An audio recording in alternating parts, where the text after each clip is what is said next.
ఒక్కసారి కొమ్మూరి గోల్డ్ కి కాల్ చేయండి. తాకట్లో ఉన్న మీ బంగారాన్ని విడిపించి మార్కెట్ ప్రైస్ కి వాళ్ళు కొనుక్కుని మిగతా డబ్బులు మీకు ఇచ్చేస్తారు. రైట్, బ్రేకింగ్ న్యూస్ చూస్తున్నాం. మనం టీవీ స్క్రీన్ పై తెలంగాణ జాగృతి అధ్యక్షురాలు కల్వకుంట్ల కవిత ఆసక్తికర వ్యాఖ్యలు చేశారు. పాత పేరు కొత్త అజెండాతో ప్రజల ముందుకు రాబోతున్నట్లు కూడా ఆవిడ హింట్ ఇచ్చారు. హైదరాబాద్లో నిర్వహించిన మీడియా సమావేశంలో ఆమె మాట్లాడారు.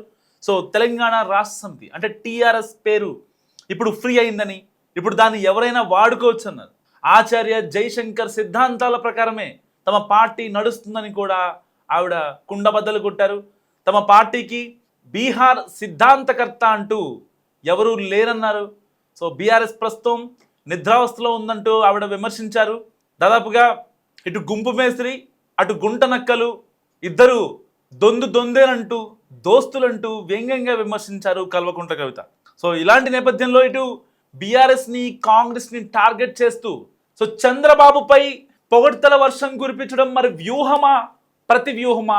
ఇక్కడ ఉన్న వాళ్ళకి ఎవరైతే టీడీపీ కార్యకర్తలు కావచ్చు, సో ఇన్యాక్టివ్ మోడ్లో ఉన్నారు ఒక రకంగా, అలాంటి వాళ్ళని తన పార్టీలో పెట్టుకొని సో గ్రౌండ్ లెవెల్లో స్ట్రెంగ్తెన్ చేసుకోవడానికి అనే మాటలు చాలా గట్టిగా వినిపిస్తున్నాయి. సో గత కొద్ది రోజులుగా కల్వకుంట్ల కవిత ప్రెస్ మీట్ పెట్టినా, ఏది చెప్పినా, లేకపోతే ప్రభుత్వాన్ని ఇరుకున పెట్టినా, ఇంటి దొంగల గురించి చెప్పినా, లేకపోతే గుంట నక్కలన్నా, ఇంకేదన్నా సరే అది అక్కడి వరకే ఉంటుంది. బియాండ్ అంటే ఒక 1 month తర్వాత ఇన్ ఫ్యూచర్ మ్యాటర్స్ ఎప్పుడు డిస్కస్ చేసేవాళ్ళు కాదు. కేవలం కరెంట్ అఫైర్స్ గురించి మాత్రమే మాట్లాడేవారు కవిత. అలాంటి కల్వకుంట్ల కవిత ఇప్పుడు బీహార్ నుంచి ఎలాంటి పొలిటికల్ స్ట్రాటజిస్టు అవసరం లేదంటూ పీకేపై ఇండైరెక్ట్ కామెంట్ చేశారు. ఇప్పటిదాకా ఇటు కల్వకుంట్ల కవిత పెట్టబోయే కొత్త పార్టీ వెనుక ప్రశాంత్ కిషోర్ వ్యూహకర్త అంటూ చాలా వార్తలు మనం విన్నాం, చూసాం కూడా సోషల్ మీడియాలో. సో అలాంటి వార్తల్ని ఇప్పుడు కల్వకుంట్ల కవిత కొట్టి పారేశారు. తన పార్టీకి ఎలాంటి వ్యూహకర్త అవసరం లేదంటూ కూడా కుండబద్దలు కొట్టారు కవిత. ఇటు గుంపు మేస్త్రి గుంట నక్కలు 2 దోస్తులంటూ ఆవిడ మాట్లాడారు. అండ్ ఎక్కడి నుంచి పోటీ చేస్తారని జర్నలిస్టులు అడిగిన ప్రశ్నకి సిద్దిపేట నుంచి పోటీ చేస్తానండి చాలా కరాఖండిగా చెప్పేశారు. ఎలాంటి ఆలోచన, ఎలాంటి తడబాటు లేకుండా ఆవిడ సిద్దిపేట నుంచి అని చెప్పడం నిజంగా చాలా మందిలో ఇప్పుడు చర్చనీయాంశంగా మారింది. సిద్దిపేట అంటే హరీష్ రావు సొంత కాన్సెన్సీ. సో అలాంటి కాన్సెన్సీ నుంచి పోటీ చేస్తారని ఆవిడే మాట్లాడటం ఇప్పుడు ఒక రకంగా తెలంగాణ పొలిటికల్ సర్కిల్స్లో హాట్ టాపిక్గా మారుతుంది. అంతకన్నా హాట్ టాపిక్ ఏంటంటే, ఒకవేళ గజ్వేల్ కాన్స్టిట్యున్సీ కనుక నియోజకవర్గాల పునర్విభజనలో భాగంగా మహిళలకి కేటాయిస్తే గజ్వేల్ నుంచే పోటీ చేస్తానని ఆవిడ చెప్పడం నిజంగా హాట్ టాపిక్. నాన్న ఎవరైతే కల్వకుంట్ల చంద్రశేఖరరావు కాన్స్టిట్యున్సీ నుంచే పోటీ చేస్తానని ఇండైరెక్ట్గా సవాల్ విసిరారు.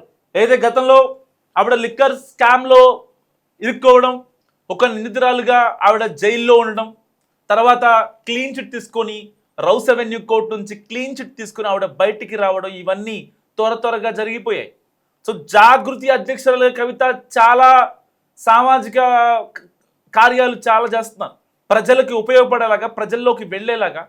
మొన్న జరిగిన రీసెంట్గా మున్సిపల్ ఎలక్షన్స్లో కూడా కవిత తన సత్తా చాటారు. సో అంత మేర మున్సిపాలిటీలు కైవసం చేసుకోకపోయినా సో ప్రభావం ఉంది కవిత పార్టీ ఇది అనే ఇదికి లాక్కొచ్చారు కవిత. సో ఇలాంటి నేపథ్యంలో సరిగ్గా 2.5 ఏళ్ల సమయం ఉంది. 2028లో ఎలక్షన్స్ ఉన్నాయి తెలంగాణలో. ఇలాంటి నేపథ్యంలో కల్వకుంట్ల కవితకి ఎవరు సపోర్ట్ చేస్తారు, సపోర్ట్ చేసే అవకాశం ఎంత అనే ప్రశ్నలు ఇప్పుడు చాలా గట్టిగా వినిపిస్తున్నాయి. అండ్ మరొక వైపు మావోయిస్టులు కూడా, ఎవరైతే లొంగిపోయినటువంటి మావోయిస్టులు ఉన్నారో వాళ్ళంతా కల్వకుంట్ల కవిత పార్టీలోకి వచ్చేస్తున్నారు. సో బేసిక్గా ఖమ్మం, వరంగల్, కరీంనగర్ ఈ పట్టెలో మావోయిస్టుల ప్రాబల్యం ఎక్కువ.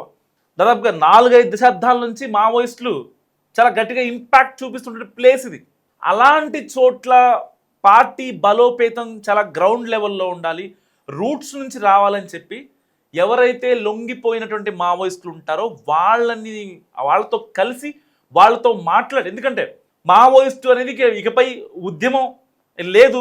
సో చరిత్ర అదొక ముగిసిన చరిత్ర, పుస్తకాల్లో ఉంటుంది తప్ప ఇక మావోయిస్టులు అనేవాళ్ళు మనకు బయటకు కనిపించరు. ఆల్రెడీ ఆపరేషన్ కాగారు ముగిసిపోయింది.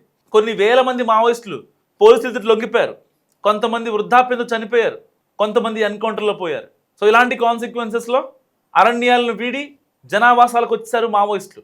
ఎవరైతే లొంగిపోయినటువంటి మొత్తం వాళ్ళ ప్రొఫైల్ కరెక్ట్గా ఉంది అని అనుకున్న మావోయిస్టులు ఎవరైతే ఉన్నారో వాళ్ళందరితో కీలక భేటీ కూడా ఇప్పటికీ నిర్వహించారు కవిత. సో ఇక మిగిలింది పార్టీ పేరు అనౌన్స్ చేయడమే.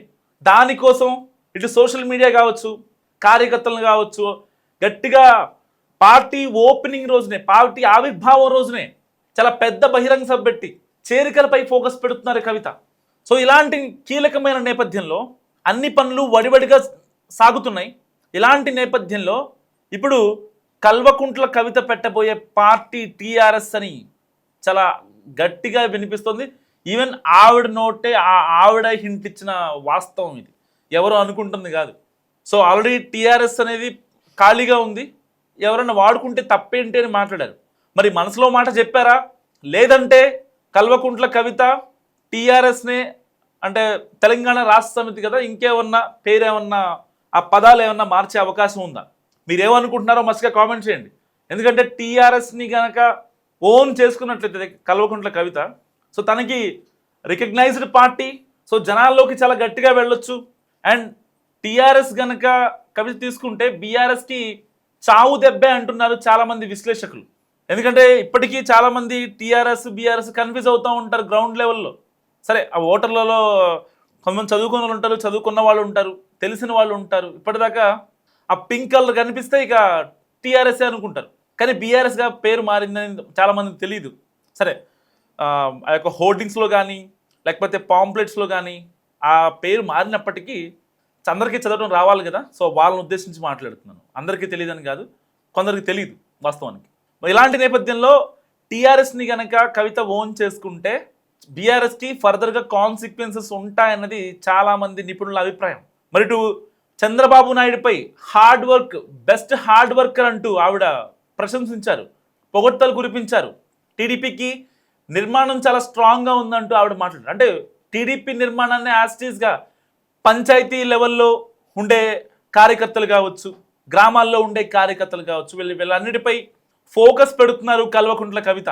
సో మరి ఇలాంటి నేపథ్యంలో కల్వకుంట్ల కవిత టీఆర్ఎస్ తీసుకుంటే ఎలా ఉంటుంది, లేదా కొత్త పార్టీ గురించి ఆలోచిస్తే ఎలా ఉంటుంది?